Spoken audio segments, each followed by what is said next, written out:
బయట లాన్లో వచ్చి లక్ష్మితో మదన్ మాట్లాడతాడు.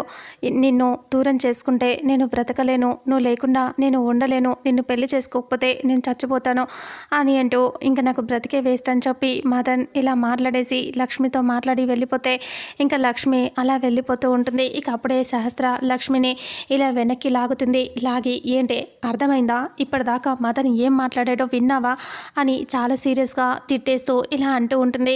ఇప్పుడు కానీ నువ్వు ఈ పెళ్ళికి ఒప్పుకోకుండా ఏమైనా చేశావు అంటే మదన్ ప్రాణాలతో ఉండడు, మదన్ చచ్చిపోయాడు అంటే నిన్ను ఊరికే వదిలిపెట్టను. చూడు మదన్కి ఏం జరగకూడదు అని మదన్ అన్నాడు కదా చచ్చిపోతాను అని, నిన్ను చేసుకోకపోతే అస్సలు ఈ పాపాలన్నిటికీ కారణం నువ్వే అవుతావు.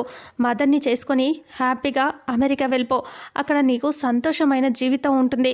మదన్తో వెళ్ళిపోయి సంతోషంగా బ్రతుకు, అంతేకాని ఇక్కడే ఉండి పిచ్చి పిచ్చి వేషాలు వేస్తాను అంటే అస్సలు ఊరుకోను.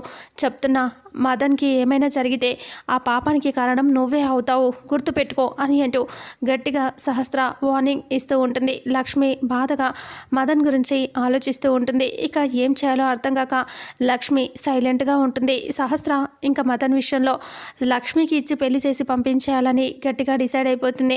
మదన్ కూడా లక్ష్మిని అంతే డీప్గా ఇష్టపడుతూ ఉంటాడు. మదన్ లక్ష్మిని చాలా ప్రేమిస్తూ ఉంటాడు. తనకి లక్ష్మి లేకపోతే చావే దిక్కు అన్నట్టుగా బిహేవ్ చేస్తూ ఉంటాడు. లక్ష్మి కోసం ఏడవటం, లక్ష్మి కోసం చచ్చిపోతాను అనటం, లక్ష్మి ఇవన్నీ అసలు తన పక్కన కూర్చొని లక్ష్మి పెళ్లి జరిపించుకుంటుందా? సహస్ర అయితే గట్టిగా చెప్పేస్తుంది. మదన్ పక్కన కూర్చుని రేపు వాడితో తాళి కట్టించుకొని అమెరికా వెళ్ళిపో అని చెప్పేసి.